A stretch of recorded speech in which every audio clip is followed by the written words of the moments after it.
Recently YouTube और Instagram पर यह बात चल रही है कि सुप्रीम कोर्ट के मुताबिक अरावली का 90% हिस्सा पहाड़ नहीं माना जाएगा क्योंकि इनकी हाइट 100 मीटर से कम है। चलिए समझते हैं कि सुप्रीम कोर्ट ने एक्चुअली बोला क्या है।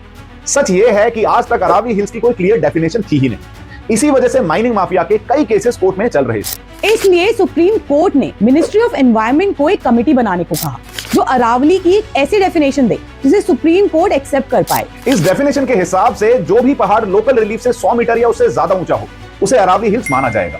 इसके साथ ही अगर ऐसी कोई और हिल 500 मीटर के रेडियस के अंदर हो तो पूरा एरिया मिलाकर एक हिल रेंज माना जाएगा। इसका मतलब ये है कि ये सारा एरिया चाहे पहाड़ी हो, वैली हो या प्लेन्स, सबको इस रेंज का हिस्सा माना जाएगा। पहले ये डेफिनेशन क्लियर नहीं थी और इसी कंफ्यूजन का फायदा उठाकर माइनिंग माफिया पहाड़ के ऊपर ही नहीं बल्कि उनके आसपास माइनिंग करता था। दूसरी सबसे इंपॉर्टेंट बात यह है कि सुप्रीम कोर्ट ने माइनिंग को अलाउ नहीं किया है बल्कि रिस्ट्रिक्ट किया है।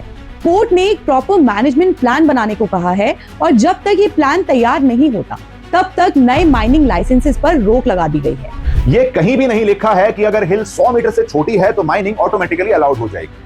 तो एक्चुअली प्रोटेस्ट करना तो सबका राइट है, पर ये प्रोटेस्ट उन माइनिंग माफिया के खिलाफ होने चाहिए जो अरावली को बर्बाद कर रहे हैं। इसलिए पैनिक के साथ साथ अपने असली दुश्मन को पहचानना भी जरूरी है। जय हिंद, जय भारत।